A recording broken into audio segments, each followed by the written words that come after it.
Last class में हमने vector वाले क्वेश्चंस किए थे और वेक्टर चैप्टर हमें इतना ही करना है। अब चलिए हम नए चैप्टर की ओर चलते हैं और चैप्टर का नाम है मोशन, ठीक है, जिसके और भी कई नाम आपको देखने को मिलेंगे, जैसे कि इसको बोला जाता है सिंपल लीनियर मोशन, है ना।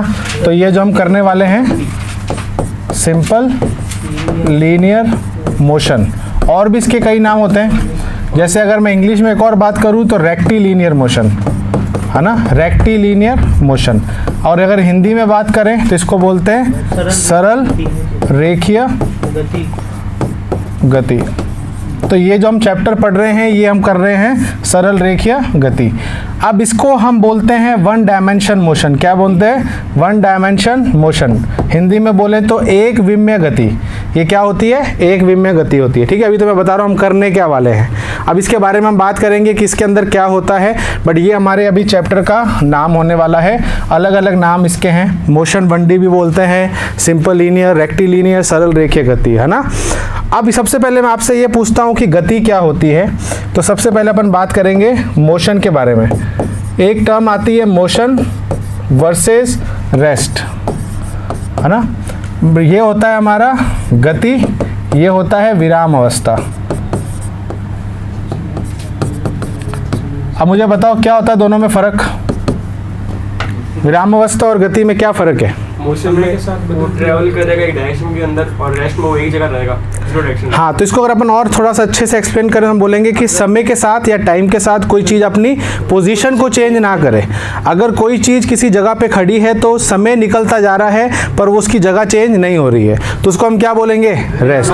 और अगर समय के साथ कोई अपनी पोजीशन लगातार बदले उसको हम क्या बोलेंगे? गति। अब ये चैप्टर पूरा का पूरा गति के ऊपर है। जब कोई वस्तु चलती है और जब लगातार अपनी वो स्थिति को या पोजीशन को बदलती है, फिर उसमें क्या क्या वो चीज़ें हमें पढ़नी है। जैसे कि जब कोई चीज़ चलती है तो उसमें वेलोसिटी यानी कि वेग क्या है, स्पीड क्या है, त्वरण क्या है ना। ये सारी की सारी चीज़ें जो हैं ये हम किस में पढ़ते हैं? मोशन में। पर ये दोनों को पहले मैं क्यों समझाना चाहता हूँ, बिकॉज यहाँ से हमें पहले पता होना चाहिए दोनों में फ़र्क क्या है। अब यहाँ पर एक और चीज़ समझना। तो अभी मैंने आपको बोला कि जैसे गति क्या है, तो हम बोलेंगे with time changes position. Hindi में आप लिख लेना, हिंदी में क्या बोलेंगे इसको? समय के साथ स्थिति में परिवर्तन जब होता है तब वो गति कहलाती है। और ये आ जाएगा with time no change in position.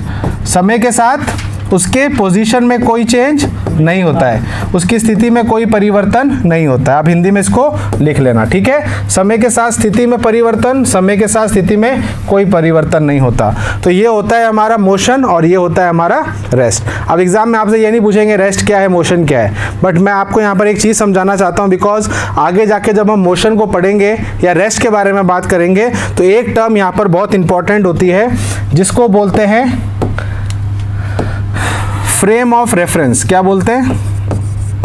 Frame of reference. और अगर हिंदी में बोले तो इसको बोलते हैं, आप कह सकते हो इसको एक इसका एग्जैक्ट हिंदी याद नहीं आ रही, इसको बोलते हैं बेसिकली अगर और इसको सरल भाषा में बोलूँ तो इसका मतलब होता है नज़रिया, है ना। किसके नज़रिए से हम बात कर रहे हैं, है ना। सापेक्ष कह सकते हो, एग्जैक्ट इसका एक होता है कुछ वर्ड मैं बता दूंगा कल, ठीक है। बाकी इसका मतलब यहाँ पर ये होता है कि नज़रिया क्या है। अब सुनना मेरी बात। अगर मैं आपको बोलता हूँ कि एक गाड़ी जो है वो 10 मीटर पर सेकेंड के स्पीड से चल रही है इस दिशा में, अब इसी के साथ एक और गाड़ी चल रही है इसी दिशा में और इसकी स्पीड भी कितनी है? 10 मीटर पर सेकेंड। दोनों की स्पीड क्या है? सेम है। तो यहाँ पर एक ड्राइवर बैठा है, यहाँ पे एक ड्राइवर बैठा है। इस ड्राइवर के लिए इस ड्राइवर की क्या पोजीशन बदलेगी? रेस्ट। इस ड्राइवर के लिए इस ड्राइवर की पोजीशन बदलेगी क्या? नहीं बदल रही। और मैंने भी आपको परिभाषा क्या बताई, जब समय के साथ किसी की पोजीशन नहीं बदलती है तो हम उसको क्या बोलते हैं? रेस्ट। अब ये दोनों गाड़ियां चल रही हैं और दोनों की स्पीड सेम है, तो इस ड्राइवर को ये इसी जगह पर दिखेगा हमेशा, ना तो इसको आगे जाता हुआ दिखेगा ना इसको पीछे जाता हुआ दिखेगा। तो इसके नजरिए में ये इंसान किस में है? रेस्ट में। रेस्ट में। अब एक तीसरा इंसान यहाँ सड़क पे खड़ा है, दोनों को देख रहा है। अब दोनों को देख रहा है, समझ लो इसकी बात कर रहा हूँ। अभी ये इधर है, थोड़े टाइम बाद ये गाड़ी यहाँ चली गई, अब ये इंसान यहाँ पहुँच गया, तो इसके नज़रिए से ये अपनी पोजीशन को बदल रहा है। तो इसके लिए ये इंसान किस में है? मोशन में। तो क्या यहाँ पर हमारी थोड़ी सी प्रॉब्लम नहीं हो गई कि एक ही समय पर एक ही चीज़ किसी के लिए रेस्ट में है, किसी के लिए मोशन में है। बात समझ में आ रही है? जब हम ट्रेन में बैठ के जाते हैं, हमारे सामने वाला पैसेंजर रेस्ट पर होता है ना, और अगर कोई हमें खिड़की से बाहर उस पैसेंजर को देखे तो वो अपनी जगह छोड़ के चला गया, तो वो किस में हो गया? मोशन में। तो हम दोनों के लिए चीज़ें क्या हैं? अलग अलग है। तो यहाँ पर प्रॉब्लम ये आती है कि हमें ये बताना पड़ता है कि फ्रेम ऑफ रेफरेंस क्या है, किसके नज़रिए से बात कर रहे हैं। आपको ऐसा लग रहा है कि आप अभी यहाँ बैठे हो और आप रेस्ट पर हो, पर मैं कहता हूँ 100% आप रेस्ट पे नहीं हो। आप मेरे लिए रेस्ट पर हो, अपने दोस्त के लिए रेस्ट पर हो, पर अगर कोई आपको मून से देख रहा है तो धरती तो घूम रही है ना, धरती के साथ आप भी घूम रहे हो। ऐसा तो नहीं कि मैं नहीं घूमना चाहता भाई, धरती तू घूम ले, ऐसा पॉसिबल नहीं है। धरती के साथ साथ हम भी घूम रहे हैं, तो उसके लिए तो आपकी पोजीशन बदल रही है, तो आप किस में हो गए? मोशन में। तो मेरा सिर्फ यहाँ पर यह कहने का मतलब है कि इस चीज़ को हम कैसे हटाएं। तो हम क्या करेंगे, आगे आने वाली चीज़ों में अगर मैं बोलता हूँ कोई चीज़ रेस्ट पर है या कोई चीज़ मोशन में है, तो मैं वहाँ पर नज़रिया फिक्स कर दूंगा, और वो नज़रिया क्या होता है? अर्थ, धरती। किसके नज़रिए से देखते हैं? अर्थ के। अब आपको बोल रहा हूँ ये गाड़ी जो है वो चल रही है। अब ये गाड़ी जो चल रही है तो ये धरती के सापेक्ष इसको हमें देखना है। किसके सापेक्ष? आप समझो आपकी बॉडी एक बॉडी एज अ धरती है, और इस पर अगर कोई चींटी चल रही है तो ये चींटी किस में होगी? मोशन में हुई, है ना। तो आपको अब अर्थ के संदर्भ में बात करनी है। अगर एक पेड़ है ना, अब ये पेड़ धरती के सापेक्ष कैसा है? रेस्ट पे।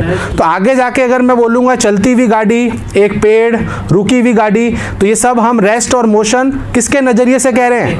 अर्थ के। जब तक कोई अगला क्वेश्चन में बोल ना दे तब तक हम उसको नहीं मानेंगे कि वो रेस्ट में कि मोशन में। नहीं तो कल को तुम जाके अड़ जाओ कि सर आप तो कह रहे हो ये मोशन में, नहीं है मोशन में, हो सकता है इसके साथ कोई गाड़ी चल रही हो, उसके रेस्ट पे हुआ। तो इसीलिए मतभेद ना हो तो हम क्या कहेंगे पहले से ही कि ये अर्थ के सापेक्ष में हम सारी बात यहाँ पर करेंगे। क्लियर है?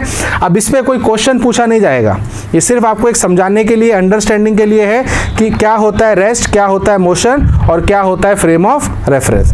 अब यहाँ से स्टार्ट होता है कि हमें एग्जाम में कितना करना है और एग्जाम में क्या होता है। अब हम बात करेंगे जब बॉडी चलना स्टार्ट कर देती है तो उसमें कौन कौन सी क्वांटिटीज आती है। पहले मैं आपको बता देता हूँ हम क्या क्या इसमें पढ़ेंगे। डिस्टेंस पढ़ेंगे, बहुत सरल चीज है। डिस्प्लेसमेंट, हिंदी में क्या बोलते हैं इन दोनों को? ये होता है दूरी और ये होता है विस्थापन। क्या होता है? विस्थापन। फिर इसके बाद हम पढ़ेंगे स्पीड। क्या पढ़ेंगे? स्पीड। फिर आएगी वेलोसिटी, इसको हिंदी में क्या बोलते हैं? चाल, और इसको बोलते हैं वेग। फिर उसके बाद हम पढ़ेंगे एक्सेलरेशन। क्या पढ़ेंगे? एक्सेलरेशन, जिसको हम बोलते हैं त्वरण। ठीक है, तो ये कुछ हमें इंपॉर्टेंट राशियां इसमें पढ़नी है। अब आपको देखने में छोटी छोटी राशियां लग रही है, बट इसके अंदर भी बहुत सारी चीज़ें हम पढ़ेंगे। जैसे स्पीड में भी फिर एवरेज स्पीड देखेंगे, इंस्टेंटेनियस स्पीड देखेंगे। फिर इसके बाद मैं आपको ग्राफ पढ़ाऊंगा, और फिर इसके बाद मैं आपको मोशन की इक्वेशंस करवाऊंगा। क्या करवाऊंगा? मोशन की इक्वेशन, यानी कि गति की समीकरण। ठीक है, जिसमें हम 3 समीकरण पहले पढ़ के आए हुए हैं, नहीं पढ़ के आए कोई बात नहीं, वापस पढ़ाऊंगा। तो कुल मिला के इस पूरे चैप्टर में हमें ये सारी चीज़ें करनी है, और जहाँ से न्यूमेरिकल ज़्यादा बनते हैं वो मोशन की इक्वेशंस होती हैं। ठीक है, उस पर भी हम अपन आएंगे। अब तकरीबन देखते हैं कितना समय इसमें लगता है, पर अब स्टार्ट किससे करेंगे? सबसे पहले डिस्टेंस और डिस्प्लेसमेंट। अब मैं दोनों को साथ लेके चलूँगा ताकि हमारा समय बचे। अलग अलग करने का मतलब नहीं है, दोनों सेम जैसी राशियाँ, कुछ कुछ इनमें अंतर होता है। सबसे पहले मैं क्या कर रहा हूँ, तो आपको यहाँ से स्टार्ट करना है। डिस्टेंस और डिस्प्लेसमेंट, दोनों में आपको पहले क्या पता होना चाहिए? अंतर क्या है और किस में क्या चीज़ एक्स्ट्रा है। ठीक है, चलिए स्टार्ट करते हैं। सबसे पहला, दूरी क्या होता है? कौन बताएगा? टोटल पाथ कवर्ड, यानी कि समझ लो मुझे ए से बी जाना है ना, तो ए से बी जाने का समझ लो ये रास्ता है। क्या है? रास्ता है। अब डिस्टेंस क्या होता है? ए से बी जाने के ये जो रास्ता है इसकी जो लंबाई है, अब ये रास्ता तो घूम भी रहा है तो कोई दिक्कत नहीं है, इस रास्ते की लंबाई जो होगी वो हमारी क्या होगी? दूरी। अब देखना इसकी डेफिनेशन कैसे लिखेंगे? Actual length of path. Hindi में क्या बोलेंगे? लिख लो, असल पथ की लंबाई। हिंदी में क्या लिखोगे? साथ साथ मैं हिंदी में बोल रहा हूँ, ठीक है, वापस पूछ लेना मेरे से। हिंदी में हो जाएगा असल पथ की लंबाई। पथ यहाँ पर क्या है? रास्ता है। जो भी एक्चुअल रास्ता है उसकी जो लंबाई है वो हमारा क्या होगा, डिस्टेंस होगा। आपका घर और यहाँ से इंस्टीट्यूट का जो रास्ता है वो डिस्टेंस है ना, जिस भी सड़क से आप घूम फिर के जैसे भी आए हो तो वो क्या है, दूरी है। क्या है, दूरी है। ये पॉइंट समझ में आ गया। हिंदी में क्या बोलेंगे, असल पथ की लंबाई। अब बात करते हैं कि ए से अगर मैं बोलता हूँ बी पे बहुत सारे रास्ते हैं, ठीक है, बहुत सारे रास्ते हैं, तो ये क्या सारी दूरियां होंगी, दूरियां सारी हो सकती है ना। ए से बी जाने के लिए बहुत सारे रास्ते हैं तो सभी दूरियां हैं, ठीक है। तो ये भी हमारी दूरी है, ये भी हमारी दूरी है, ये भी हमारी दूरी है, ये भी हमारी दूरी है। तो ए से बी में जितने भी रास्ते होते हैं ना, ये सब की सब क्या कहलाते हैं, दूरियां। हाँ, सबकी लंबाई अलग अलग हो सकती है, कोई 10 मीटर है, कोई 10 किलोमीटर है, कोई 5 किलोमीटर है, कोई 20 किलोमीटर है। जैसे अब आपको घर जाना है, नहीं मैं तो घूम के जाऊँगा, मैं बनारस होता हुआ जाऊँगा, जा भाई, पर डिस्टेंस तो वही होगा, जितना आप चलोगे वो आपका डिस्टेंस होता है। अब मैं घर की बात बताऊं तो इसको कैसे समझना है, जितना आप चले दैट इज अ डिस्टेंस। अब भली वो चल के पीछे मुड़ के फिर आ गए, उससे कुछ फर्क नहीं पड़ता, आप चल गए ना। आप टैक्सी वाले को बुलाते हैं, ले भैया मुझे स्टेशन जाना है, वो स्टेशन घुमा के ले आएगा, वहाँ बोलेगा नहीं यार मेरा मूड बदल गया, वापस घर छोड़ दे, फिर वापस घुमा के उसको घर लिया है, फिर वो बोलेगा पैसे काहे के, मैं तो जहाँ से आपने उठाया मैं वहीं आ गया, तो क्या वो आपको छोड़ देगा, है ना। तो उसका मीटर चला ना, गाड़ी तो चली, भले वो घुमा के आपको वापस घर ले आया। तो डिस्टेंस एक बार अगर आप ट्रैवल कर लेते हो तो काउंट होता है। बात समझ में आ रही है। तो अभी बात करते हैं डिस्प्लेसमेंट की, इन्हीं पॉइंट पर कि डिस्प्लेसमेंट क्या होता है। अब ये जो डिस्प्लेसमेंट होता है ना, ये डिस्टेंस का बच्चा होता है। क्या होता है, बच्चा। ऐसे लिखना मत, बच्चा नहीं होता, शॉर्टेस्ट। असल में ये इससे निकला हुआ है, तो हम इसको क्या बोलेंगे, तो इसको बोलेंगे शॉर्टेस्ट डिस्टेंस। क्या बोलेंगे, शॉर्टेस्ट डिस्टेंस। हिंदी में लिख लेना, सबसे छोटी दूरी। विस्थापन क्या है, सबसे छोटी दूरी।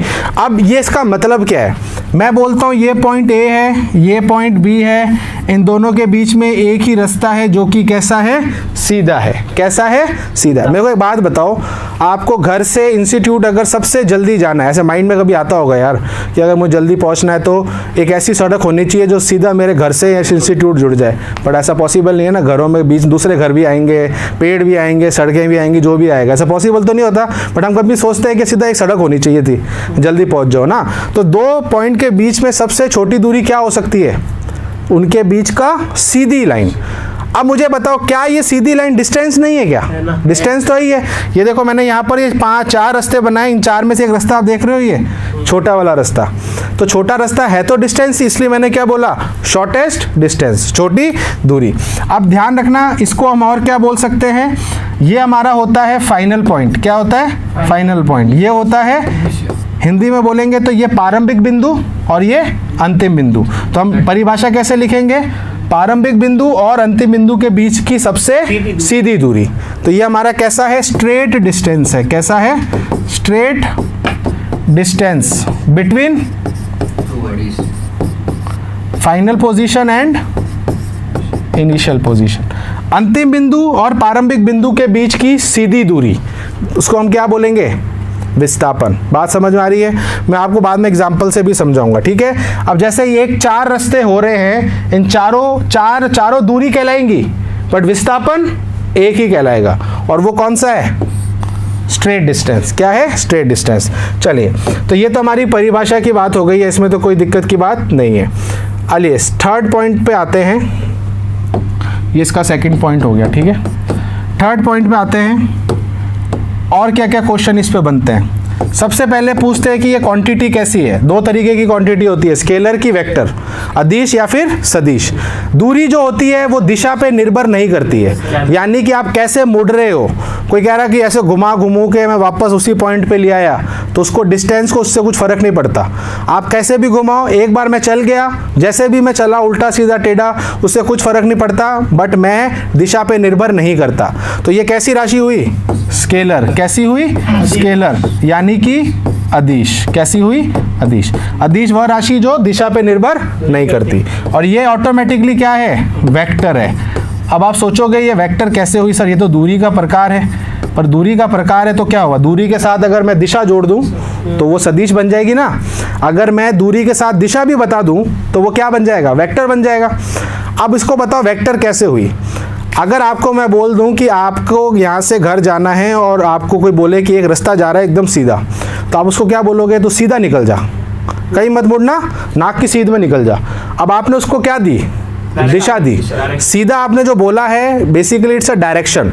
उसको बोलेंगे ना स्ट्रेट चला जा, कहीं मत मुड़ना, तो वो स्ट्रेट का मतलब ही क्या है? डायरेक्शन। और जब आपने डायरेक्शन इंक्लूड कर दी, ऐसे नहीं बोलोगे तू चला जा, बोले कहाँ जाऊँ भाई, उसको बोलना पड़ेगा ना सीधा जा, तो सीधा आपने उसको क्या दी? दिशा दी। तो इसीलिए ये कैसी राशि है? वेक्टर है। बात समझ में आ गई? तो ये हमारी स्केलर और ये हमारी वेक्टर। तो ये हमारा तीसरा पॉइंट। चौथा पॉइंट, ये आप एक साथ ही क्यों कर रहे हैं? फिर एक तीर से दो निशाने हैं, बार बार अलग अलग नहीं पढ़ेंगे, ठीक है? लगभग ये सेम ही होती हैं। अब इस पे आते हैं फोर्थ चीज पे, डिस्टेंस जो होता है ना, दूरी जो होती है वो कभी भी जीरो नहीं हो सकती। इसको कैसे लिखेंगे? Distance can not be zero और नेगेटिव। दूरी कभी भी, हिंदी में लिख लेना, दूरी कभी भी शून्य या फिर ऋणात्मक नहीं होती, तो वो हमेशा क्या होती है? धनात्मक, पॉजिटिव, ठीक है? Always positive. अब इसका मतलब समझते हैं, ठीक है? दूरी एक कैसी राशि है? अदिश। अदिश। मैंने आपको बताया था वेक्टर के अंदर प्लस माइनस डायरेक्शन बताने का तरीका भी होता है। अगर मैं बोल दूं किसी की यहाँ से डिस्टेंस -5 मीटर है, तो वो डिस्टेंस नहीं है, वो डिस्प्लेसमेंट है, क्योंकि वो माइनस यहाँ पर नंबर नहीं है, डायरेक्शन है। तो हम तो बोल रहे हैं ये स्केलर राशि है, तो स्केलर में दिशा कुछ होती नहीं है, तो इसमें हम माइनस नहीं लगाते हैं, ठीक है?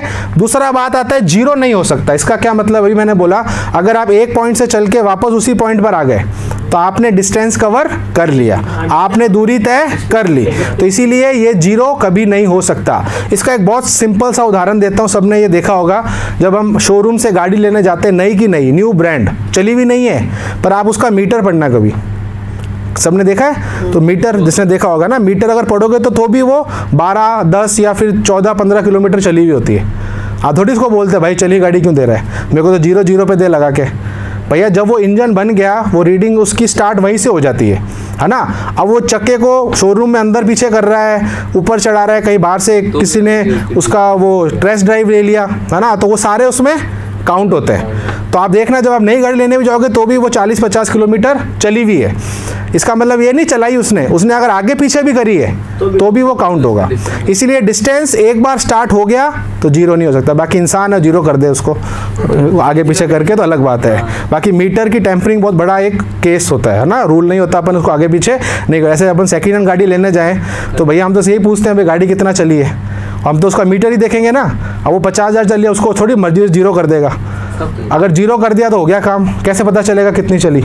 आपको पता हो जो सेकेंड हैंड गाड़ियाँ होती है उसकी कीमत उसके चलने से होती है, कितना चली है, 50,000, 1 लाख, 2 लाख। तो एक बार वो मीटर जो चलता है ना वो वापस कभी जीरो पे नहीं आता। तो भले आप घर पे गाड़ी लेके खड़ी करी हुई है, घुमा के लिया है गाड़ी, खड़ी घर पे कर दी, उसको बोल रहे हैं कि मैं तो गाड़ी चलाई नहीं, ये तो यही पड़ी है, भैया वो मीटर बताता है सब, ठीक है? तो ध्यान रखना डिस्टेंस कभी भी जीरो नहीं होता। और पॉजिटिव हम लिखते नहीं है, नंबर अगर मैं सिर्फ 4 लिख रहा हूँ तो ऑटोमेटिकली पॉजिटिव ही है, ठीक है? अब बात करते हैं इसके, बट ये टेढ़ा है क्योंकि ये सदिश है और सदिश टेढ़ा होता है, तो ये पॉजिटिव भी हो सकता है, नेगेटिव भी हो सकता है और जीरो भी हो सकता है। अब मैं आता हूँ ये नेगेटिव और जीरो कब होता है। पॉजिटिव समझ में आ गया। अब ये नेगेटिव का मतलब क्या होगा? डायरेक्शन। मैंने अभी क्या बोला, ये सदिश राशि है तो ये प्लस माइनस से क्या बताएगा? डायरेक्शन। फॉर एग्जाम्पल एक गाड़ी अगर नॉर्थ को मैं प्लस मान रहा हूँ तो मैं साउथ को क्या मानूंगा? नेगेटिव। एक गाड़ी चल रही है साउथ में 5 मीटर तो हम बोलेंगे -5 मीटर। क्लियर है? तो यहाँ पर ये माइनस और क्या दर्शा रहा है? Plus minus, direction. तो डिस्प्लेसमेंट माइनस का हो सकता है? हो सकता है। अब बात आती है जीरो की जो सबसे इंपॉर्टेंट है, और इस पर मैं क्वेश्चन भी आया हुआ है कि किसी गाड़ी का विस्थापन अगर जीरो है इसका क्या मतलब है? तो विस्थापन की परिभाषा क्या बोली थी मैंने? दो बिंदुओं के बीच में सीधी दूरी। अब वो 2 बिंदु जरूरी नहीं है अलग अलग हो, जहां से मैं चला वापस मैं वहीं पर आ गया, तो यही मेरा इनिशियल, यही मेरा फाइनल। जब इनिशियल और फाइनल पॉइंट एक ही हो तो विस्थापन क्या होगा? 0। दूरी 0 नहीं होगी पर विस्थापन 0 होगा। क्यों हुआ? फॉर एग्जाम्पल पहले मैं चला 5 मीटर, फिर मैं चलूंगा -5 मीटर। बात समझ में आ रही है ना? क्योंकि ये डायरेक्शन का खेल है ना। अगर आप इसको प्लस ले रहे हो तो इसको माइनस लोगे, और अगर आप इसको माइनस ले रहे हो तो इसको प्लस लेना पड़ेगा। बात समझ में आ रही है? तो वो जीरो कैसे होगा? समझ में आ गया? तो जीरो के लिए केस लिख लेना, क्या लिखोगे? When initial point and final point is same. उदाहरण देता हूं, घर से दुकान गए, दुकान से घर आए, तो आपका डिस्प्लेसमेंट कितना हो गया? जीरो, क्योंकि आपका स्टार्टिंग का और आखिरी पॉइंट एक ही है। हाँ, अगर दुकान पे जाके रुक गए तो अलग बात है, पर दुकान से वापस घर आ गए, हाँ बट उसी रास्ते से आना है, ऐसा नहीं कहीं और से तपरी मार के नहीं, सीधा घर पे आना है, ठीक है? तो आपका क्या होगा? ये जीरो होगा। क्लियर हो गया? ये बहुत इंपॉर्टेंट है। अब यहाँ से एक और चीज़ मुझे आपको बतानी है, जिसके बारे में मैंने अभी बात करी है, कि जिससे हम नापते हैं ये ना, वैसे इसमें 5th पॉइंट आएगा, इसमें ये नहीं आएगा, ठीक है? हाँ, इसको बोलते हैं ओडोमीटर। क्या बोलते हैं? जिसकी अभी मैं मीटर की बात कर रहा था ना, गाड़ियों में जो मीटर होता है जिससे हम डिस्टेंस निकालते हैं, ओडोमीटर बोलते हैं। क्या बोलते हैं? ओडोमीटर। हिंदी में भी ओडोमीटर ही बोलते हैं। कैसे होता है ये देखो, ये ऐसा आपका मीटर होता है, ये आपका स्पीडोमीटर होता है, यहाँ नीचे लगा होता है ऐसे, है ना, ये रीडिंग इस पे चलती रहती, गाड़ी चलती है तो ना, इसको क्या बोलते हैं? ओडोमीटर। तो क्वेश्चन आया हुआ है, ओडोमीटर क्या नापता है? तो ओडोमीटर नापता है टोटल डिस्टेंस। क्या नापता है? Total distance. हिंदी में लिख लेना, कुल दूरी। तो ये ओडोमीटर, हिंदी में भी ओडोमीटर ही बोलते हैं, ये कुल दूरी नापता है। विस्थापन नापने का कोई इंस्ट्रूमेंट नहीं है, इसका नापने का इंस्ट्रूमेंट है। अब एक और क्वेश्चन मैं आपसे पूछना चाहूँगा, ये विस्थापन से कौन चल सकता है? विस्थापन को कौन तय करता है? अपने रियल लाइफ में हमारी गाड़ियाँ तो हम तय नहीं कर सकते, क्योंकि हमें सड़कों से घूमना फिर के जाना पड़ता है, कोई सड़क सीधी पॉसिबल नहीं है, कभी पेड़ आ गया, कभी कुछ आ गया, घर आ गया। तो कौन है जो चल सकता है? एरोप्लेन्स। हवा में क्या है? अब आपको समझ में आ रहा है कि एरोप्लेन्स जो होते हैं वो हमेशा, अब भैया आप खुद सोचो, मोस्टली मैं कह रहा हूँ, ऐसा नहीं हर बार वो सीधे जाएंगे, डिपेंड करता है, डाइवर्जन्स होते हैं, कोई और फ्लाइट आ रही हो, बट मैक्सिमम वो कोशिश ये क्या करते हैं कि वो सीधा ही जाए। अब आप खुद सोचो, ये मेरी धरती है, मुझे यहाँ से यहाँ जाना है, अब वो फ्लाइट वाला कैसे लेके जाएगा?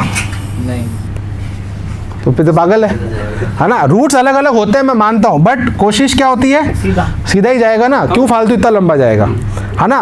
बाकी वो डिपेंड करता है कि फ्लाइट अगर कनेक्टिंग हो तो कहीं रुक के फिर आ रही हो तो अलग बात है, बट जहाँ से भी वो करती है तो वो हमेशा सीधा ही चलेगी, घूम के क्यों जाएगी? क्योंकि इसका मतलब नहीं है, फ़ायदा नहीं है, क्योंकि हवा में कौन सा कोई पेड़ है, हवा में कौन से कोई घर है। तो ज़्यादातर ध्यान रखना, डिस्प्लेसमेंट पे चलते हैं ये एरोप्लेन्स, ठीक है? तो इसमें लिख लेना, मैं 100% नहीं कह रहा हूँ, मैक्सिमम कोशिश ये करते हैं। एरोप्लेन्स जो होते हैं रन्स बाय डिस्प्लेसमेंट, एरोप्लेन्स जो होते हैं वो विस्थापन से चलते हैं। वैसे हमारी सड़कें भी कुछ विस्थापित होती फिर चेंज हो जाती है, बट ओवरऑल अगर देखें तो घूम के जाना ही पड़ता है, कुछ भी कर लो आप, ठीक है? ओके, यहाँ तक बात समझ में आ गई? अब कुछ बात कर लेते हैं कि दोनों में सिमिलैरिटी क्या है। दोनों में कुछ चीज़ें सेम भी हैं। यूनिट, बिल्कुल। तो ये 6th पॉइंट आ गया, इसका यूनिट यानी कि मात्रक। मात्रक इसका क्या होता है? मीटर। क्या होता है? मीटर। मीटर कौन सा है? SI। और CGS में सेंटीमीटर। सिंपल। और इसमें रहेगा सेम, तो मैं यहाँ सेम लिख रहा हूँ, ठीक है? क्योंकि ये है तो दूरी ना। देखो, जब हम यूनिट की बात करते हैं तो यूनिट में स्केलर और वेक्टर का कोई मतलब नहीं है, दूरी का भाग है ये विस्थापन, तो इसकी भी यूनिट और डायमेंशन सेम होती है। डायमेंशन भी लिख लेते हैं। इसकी विमा क्या होगी? L1। Simple, L1। तो ये हमारा 7th पॉइंट हो गया। तो इसकी विमा यानी कि डायमेंशन, डायमेंशन देखो ये मूल राशि है ना, तो इसकी डायमेंशन होगी L, तो इसका भी ये सेम पॉइंट होगा। क्लियर है? Yes sir. तो इसमें ये दोनों में सिमिलैरिटी है। अब यहाँ तक तो चलो ठीक है। एक क्वेश्चन बहुत आता है, वो ये आता है दोनों में संबंध क्या है। डिस्टेंस में और डिस्प्लेसमेंट को अगर मैं रिलेशन में लिखूं तो कैसे लिखूंगा? यहाँ तक एक बार लिख लिया? हाँ, हर डिस्प्लेसमेंट डिस्टेंस हो सकता है, पर हर डिस्टेंस डिस्प्लेसमेंट नहीं हो सकता। हाँ, मैं उसी पे आ रहा हूँ अभी, ठीक है? अभी मैं इसको क्वेश्चन में कन्वर्ट करूंगा, ठीक है? यहाँ तक हो गया तो मुझे बता देना एक बार, ठीक है? समझ में आ रहा है? ये तो नॉर्मल अपना जो बेसिक अभी चल रहा है, डिस्टेंस और डिस्प्लेसमेंट, ठीक है? चलें आगे। अब देखो यहाँ से एक चीज़ आती है, दो पॉइंटर है, वो ये है कि आपसे कोई पूछ ले कि डिस्टेंस जो है वो डिस्प्लेसमेंट के साथ कैसे रिलेशन। अच्छा, पहले मुझे एक चीज़ बताओ, क्या मैं विस्थापन और दूरी को कंपेयर कर सकता हूँ? नहीं। क्यों? क्योंकि ये स्केलर राशि और ये वेक्टर है। तो मुझे कंपेयर करना है तो क्या करूँगा? आएगा। बात समझ में आ गई ना? ये छोटी छोटी चीज़ें होती हैं जो कई बुक्स में भी नहीं दी होती हैं, वो सीधा लिख देते हैं, ठीक है चलता है। पर मैं आपको अंदर की बात बताऊं तो ये ज़्यादा साइंटिफिक है, क्योंकि हम कंपेयर स्केलर को स्केलर के साथ ही कर सकते हैं। अब ये क्वेश्चन है एक तरीके का, ठीक है। अब यहाँ पर ऑप्शन दे देता हूँ, greater than equals to, option less than equals to, option C सिर्फ greater than, option D information missing. First भाई इस पे भी ध्यान दे दिया करो, बेचारा ये कहता है मेरे को तो कोई पूछता ही नहीं है। क्योंकि ज़्यादा भी हो सकती है, कम भी हो सकती है। तो मिस इसको भाई कभी इग्नोर मत करो, कभी देख लो इसको भी, सोच लो इसके बारे में। मैं ये नहीं कर रहा आंसर है, बट ऐसा इसको इग्नोर मत किया करो। मैं नन भी लिख सकता हूँ, डी। नन तो लिखा ही नहीं। इन्फॉर्मेशन मिसिंग और नन में बहुत फ़र्क है। नन का मतलब इनमें से नहीं है, और इन्फॉर्मेशन मतलब इसमें कुछ डेटा मिसिंग है, ठीक है। हाँ ऑप्शन नंबर, अब तो मैंने डी बोला, डी मैंने बस ये बोला, इस पर ध्यान दे दिया करो कभी कभी। क्योंकि सर ज़्यादा भी हो सकता है, कम भी हो सकता है। चलो देखते हैं, वहाँ से स्टार्ट करते हैं। ए बी सी डी, अरे ये कौन सा ऑप्शन है? क्या KBC खेल रहा है क्या? वो डिस्टेंस मैंने कहा 50-50 दिया है क्या? इक्वल्स टू भी लगा है कौन सा? तो डी, ग्रेटर देन डिस्टेंस है। बी, डी डी, ज़्यादा किस पर फोन ई तो है ही नहीं। अच्छा मैं डी सुनाई दिया, डी, डी ये आया सबसे अलग है। लगी सर जो आपको सही लगे। मेरे को क्या सही लगे? मैं अगले क्वेश्चन पे जाना चाहूँगा। अच्छा ए वाले कितने? 2। हाँ बताओ ए कैसे हुआ? सर ये इसलिए होगा कि डिस्टेंस, हर डिस्टेंस डिस्प्लेसमेंट हो सकता है, पर हर डिस्प्लेसमेंट डिस्टेंस नहीं हो सकता, और डिस्टेंस और डिस्प्लेसमेंट इक्वल हो सकता है कभी कभी। तू बता, उस पास वाला इसने भी ये बोला है क्या? तो साथ लेके जाएगा इसको एग्जाम में कि भाई जो तू लिखेगा मेरा वही लिख देना, कि जो भी लाए 2 लाना, वो तो नहीं है। कैसे आया बताए? डी कैसे? हाँ सर, ऑप्शन नंबर ए मेरा भी। हाथ दो गई नहीं क्या? दल बदलू है और कोई है जो बदल रहा है अपना आंसर? नहीं, मेरा ये सर है। अरे हर आंसर ये सही थोड़ी होता है। देखो बात सुनना, सिंपल सी चीज़ है, इसको थोड़ा सा समझो ये क्या कह रहा है, इसको बाद में आते हैं। ये कह रहा है डिस्टेंस और डिस्प्लेसमेंट। पहली चीज़ तो ये है कि मैंने भी आपको क्या बोला था स्टार्टिंग में, डिस्प्लेसमेंट बच्चा है किसका? डिस्टेंस का। अगर ए से बी जाने में 10 रास्ते हैं, उन 10 रास्तों में एक ही होगा विस्थापन। क्या होगा? विस्थापन। तो एक चीज़ मुझे बताओ, ये मेरा पॉइंट ए है, ये मेरा बी है, ये समझ लो डिस्टेंस है, तो डिस्प्लेसमेंट क्या होगा? सीधा। तो ये बड़ा है कि ये बड़ा है? लंबाई देखो तो डिस्टेंस ऊपर वाला बड़ा है ना। हाँ अब ये वाला बनाऊँ तो भी बड़ा है, ये बनाऊँ तो भी बड़ा है। तो सारे केसेस में एक चीज़ तो आप देख रहे हो क्या, कि डिस्टेंस बड़ा हो सकता है। डिस्प्लेसमेंट। ये तो समझ में आई बात। मैं आपको प्रूव भी करूंगा एक न्यूमेरिकल के साथ, ठीक है? ऐसा नहीं, ऐसे नहीं छोड़ूंगा। अब बात आती है कि क्या ये कभी इक्वल हो सकता है? हो सकता है ना। मैं बोल रहा हूँ एक ही रास्ता है। अब अगर ए से बी का एक ही रास्ता है, तो अब मुझे बताओ उस केस में क्या होगा? डिस्प्लेसमेंट जो दूरी है वही विस्थापन है। दूरी तो विस्थापन भी कहला सकती है ना। बात समझ में आ रही है? तो कहने का मतलब है यहाँ पर क्या आएगा? Greater than equals to. बात समझ में आई? तो ऑप्शन ए करेक्ट है। अब समझना कैसे है, मैं इसको एक सिंपल से उदाहरण से समझाता हूँ। अब सुनना, ये है देखो ए पॉइंट, ये बी और ये सी। एक गाड़ी देख यहाँ पर करो, ध्यान देना, यहाँ ए से चल रहा है और कहाँ जा रहा है? सी पे। ये दूरी दी हुई है 4 किलोमीटर, ये दी हुई है 3 किलोमीटर। मुझे बताओ इस केस में ए से सी वो जा रहा है, तो इसका डिस्टेंस कितना है? किलोमीटर। डिस्टेंस क्या होता है? कुल कितना चला? हाँ, कितना चला कुल? 7 किलोमीटर। और इसी में डिस्प्लेसमेंट कितना है? 7 तो वो भी 7 है, तो हो गया ना बराबर। हाँ, पहला केस समझ में आया? अब मैं क्या कर रहा हूँ, सी को बदल रहा हूँ, सी की दिशा बदल रहा हूँ। सी को मतलब बदल नहीं रहा हूँ, सी को मैं ऐसे कर देता हूँ। सी की डायरेक्शन को मैं कहाँ ले आया? नीचे। तो ये रह गया, डिस्टेंस तो वही सेम है। डिस्प्लेसमेंट होगा ये। अब मुझे बताओ दूरी कितनी है? दूरी तो है 7। दूरी अभी भी 7 है। और जितना आप चले तो डिस्टेंस अभी भी, पर डिस्प्लेसमेंट हो गया ये, डिस्प्लेसमेंट तो ये हो गया 5। कितना हो गया? 5। पाइथागोरस थ्योरम है ना। तो आप देखो कौन कम हुआ? डिस्प्लेसमेंट। अब आप बोलोगे सर और भी कुछ हो सकता है। हाँ हो सकता है, सी को इधर बना ले, ये ए, ये बी, सी इधर आ जाएगा वापस। ए से बी कितना है? 4, ये कितना है? 3। 1 किलोमीटर। अब बताओ दूरी तो 7 ही रहेगी, हाँ, वो 1 किलोमीटर। पर विस्थापन हो जाएगा 1 किलोमीटर। तो आप कुछ भी कर लो, सी को कहीं पर भी घुमा लो, बट वो कभी भी 7 से ज़्यादा नहीं हो सकता।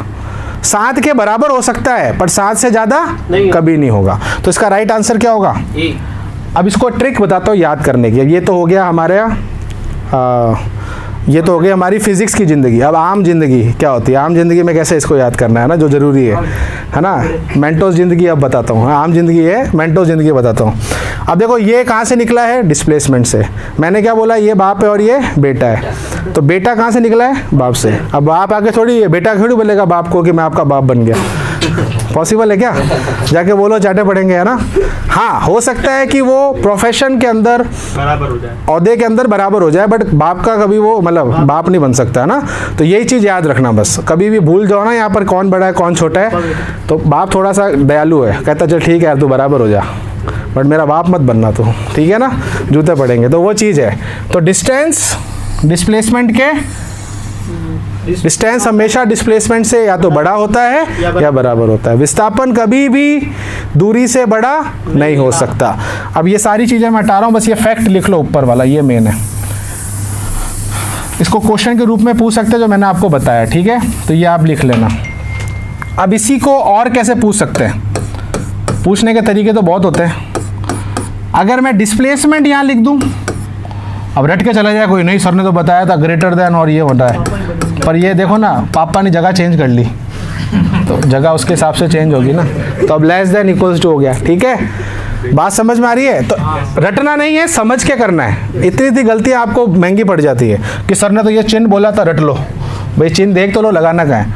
और कैसे पूछ सकते हैं, अगर मैं डिस्टेंस के नीचे डिस्प्लेसमेंट को ले आऊँ, डिस्टेंस के नीचे डिस्प्लेसमेंट को ले आऊँ, तो ये किसके बराबर हो गया, अनुपात। 1, हाँ सही है। ये भी आ सकता है, कुछ नहीं किया है खास, डिस्प्लेसमेंट को किसके नीचे लेके आया, डिस्टेंस के। तो क्वेश्चन क्या आएगा, डिस्टेंस और डिस्प्लेसमेंट का रेशियो क्या होता है। तो ध्यान रखना हमेशा एक से, या तो एक के बराबर होगा या एक से ज़्यादा होगा। जैसे अभी हमने पिछला एग्जाम्पल देखा था, पहले केस में 7 और 7 आए थे, अनुपात कितना आया, 1। दूसरे वाले में क्या आया था, 7 और 5, 7 और 5 एक से ज़्यादा है। 4 और फिर आया था 7 और 1, वो भी एक से ज़्यादा है। सही बैठ रहा है। और इसी को उल्टा कर दे, तो अगर विस्थापन ऊपर लिख दें और नीचे डिस्टेंस लिख दें, तो यहाँ लेस देन 1 हो जाएगा। ये छोटी छोटी चीज़ें हैं ना, इसमें आप प्लीज़ कंफ्यूज मत होना, किसको किधर रख रहे हैं उससे आपका साइन चेंज हो जाता है। और ये एक इसमें से थोड़ा सा एक छोटा सा इंपॉर्टेंट पार्ट है। अदरवाइज डिस्टेंस डिस्प्लेसमेंट तो हमने बहुत पढ़ा हुआ है, 9th क्लास से पढ़ रहे हैं, बट ये छोटा सा लॉजिक है जो उस पर हमें ज़्यादा फोकस रखनी है, क्योंकि इस पर क्वेश्चन आया हुआ है। क्लियर है सभी को? अनुपात के टर्म में पूछ सकता है, या नॉर्मल रिलेशन के टर्म में पूछ सकता है, या फिर लैंग्वेज के टर्म में पूछ सकता है। बात समझ में आ गई? हर बार चिन्ह नहीं देगा, हो सकता है लैंग्वेज में पूछ ले, ठीक है। क्लियर है? अब बराबर कब होता है वो भी मैंने आपको बता दिया, और बड़ा तो आपका हमेशा ही होता है, ठीक है। चलिए आगे चले। अब इसमें मैं आपको कुछ क्वेश्चन देना चाहूँगा पहले, ठीक है, ताकि आप इसको थोड़ा सा और समझ पाएँ क्या हुआ है। क्वेश्चन सुनना मेरा, देखो एक ये फील्ड है, क्या है, एक फील्ड यानी कि एक खेत है, उसकी जो बाउंड्री है, ठीक है, ये बाउंड्री है 4 किलोमीटर इधर, ये है 3 किलोमीटर ऐसे, तो एक तरीके का रेक्टेंगल है, ठीक है। अब एक भैया आया बाइक पे जो राउंड काट रहा है, इसका क्या कर रहा है, राउंड काट रहा है। अब वो राउंड काटना यहाँ से स्टार्ट करता है, कहाँ से, इस पॉइंट ए से, ए बी सी और डी। पूरा क्वेश्चन ढंग से सुनना। एक राउंड काटने में उसको टाइम लगता है 40 सेकेंड। कितना लगता है, जब वो स्पीड कांस्टेंट है उसकी, नहीं है स्पीड बदल नहीं रहा है, एक राउंड कितने में काट लेता है वो, 40 सेकेंड में। अब वो टोटल जो चला है वो चला है 160 सेकेंड। कितना चला है, 160 सेकेंड। फिर वो रुक गया, 160 सेकेंड चलने के बाद वो रुक गया। तो मुझे बताना है उसने डिस्टेंस कितना तय किया और उसने विस्थापन कितना तय किया। चलो, बहुत बेसिक क्वेश्चन है, 4 राउंड। डिस्प्लेसमेंट मन में मत, कॉपी में कर, बोलना नहीं है, कॉपी करके मुझे ऐसे नहीं बता दे फाइनल क्या आ रहा है, होगा होगा नहीं, बता दो कितना आ रहा है, डिस्प्लेसमेंट 0 है। फिर बोल रहा है। Sorry sir. दूसरों को तो करने दे, तेरे सुन के आंसर बजे जाते हैं लोगों के। 56 हैं, 56 एक मिनट मैं पूछता हूँ, डिस्टेंस कितना आ रहा है, 56 तू बता चल। दूरी कितनी आ रही है, 4 कैसे आएगी दूरी, 4 आ रही है। दूरी क्या है, जितना वो चला है, भले वो वापस वहाँ आ जाए कुछ फर्क नहीं पड़ रहा, जितना वो गाड़ी उसमें चलाई है, मीटर चल रहा है ना। मीटर बता दे, मीटर क्या आएगा इसका, 2 × 12 उसकी निकाल दिया। फिर इसको कितने राउंड हुए, 4 राउंड मल्टीप्लाई कर 14 × 4 कितना होता है, करने दे, अच्छा पहले मेरे को बात बताओ, 40 सेकंड में ये एक राउंड काटता है, यानी कि ए से चलेगा वापस ए पे आ जाएगा। मुझे एक बात बताओ कि ये टोटल राउंड कितने काट रहा है, पहले हम वो निकाल देते हैं। 4 राउंड। कितने राउंड निकालेगा? 4 राउंड। सिंपल सी चीज़ है, कितने निकाल रहा है? 4 राउंड। एक 40 सेकंड गए, 80 सेकंड, 120, तो वापस ये ए पे आके ही रुक गया। अब ये टोटल राउंड कितने काटे? 4। एक राउंड में कितना चला? 4 3 4 3, बेसिकली वही तो हो गया सरकमफ्रेंस, परिधि जिसको हम बोलते हैं। तो 4 + 4 8, 8 और 6 14, तो एक राउंड में 14 किलोमीटर इसने बाइक चलाई। तो 4 राउंड में कितनी चलाई? 56। तो डिस्टेंस इसने कितना कवर किया? 56 किलोमीटर। पर विस्थापन की जब बात आती है तो 0। क्यों? घुमा के आज जिस पॉइंट पे चला उस पॉइंट पे आ गया। समझ में आया? अब मैं यही सेम क्वेश्चन कर रहा हूं, अब मैं इसकी जगह कर रहा हूं 180। आराम से सोच के करना।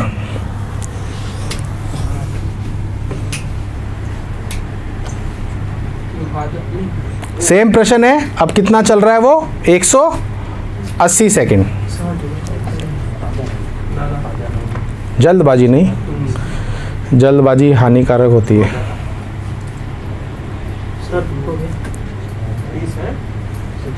हाँ तो इतना क्या, कौन सा कोई वो IIT का क्वेश्चन है?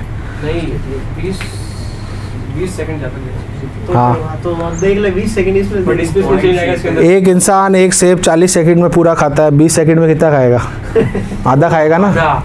10 सेकंड में, आधा खा ले इसको।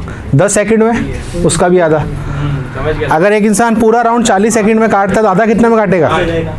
आधा कितना काटेगा? 20 सेकंड में, आधे का आधा। मुझे ये बताओ इसके अंदर ये कितने राउंड काट रहा है? 4 तो पूरे काट रहा है, फिर एक आधा राउंड भी तो काट रहा है। तो ये कहाँ आके रुकेगा? ये ऐसे चल रहा है, सी पे रुक रहा है। ये यहाँ से यहाँ आके रुकेगा। बात समझ में आ गई? पहले 4 पूरे काट लिए, फिर वापस ये आधा चक्कर काटा। आधा कैसा मतलब है? ये पूरा चक्कर था, इसका आधा। तो अब ये ए से और अब कहाँ पर पहुंच गया है? सी पे। पहले बताओ दूरी कितनी होगी? 63 किलोमीटर। अब सुनना, 4 राउंड प्लस आधा राउंड। 4 राउंड में भी निकाला था, कितना था? 56। और आधे राउंड में कितना काट रहा है? 4 और 3, कितना हो गया? 7। कितना हो गया? 63। डिस्प्लेसमेंट 5। अब आ रही है बात विस्थापन की। विस्थापन क्या करते हैं? अंतिम बिंदु और प्रारंभिक बिंदु के बीच में सीधी दूरी। अब यहाँ पर सीधी दूरी देखो कहाँ है? 5 किलोमीटर। 5 तो ये 4, ये 5, तो ये हो गया 4 और 3, ये हो गया हमारा 5। तो हमारा विस्थापन कितना आ गया? 5 किलोमीटर। 5 और ये आ गया। अब समझ में आया लॉजिक? अगर अब मैं कह देता 190, तो और 4 ले लेते। आप बताओ आधा ले लेते और। क्या हुआ? इसे डिवाइड किया, पता नहीं कैसे किया। उत्तर आ गया सर। अरे आंसर आ गया। वो तो नहीं किया? जय जय जय जय उत्तर आ गया। है, जय बाबेरी। चलो अगर मैं इसको 190 सेकंड कर दूं, बताओ फटाफट। अब डिस्प्लेसमेंट हो जाएगा इसका 60 नहीं इधर देख लो, इधर 190 करूंगा तो क्या आएगा बताओ? 7 किलोमीटर हो गया। तो इसकी डिस्टेंस उसको करना था। 190 चलेगा तो कितना होगा? और एक 3 बाकी रह किलोमीटर गया ना। डिस्प्लेसमेंट। तो 4 8 और 3 है?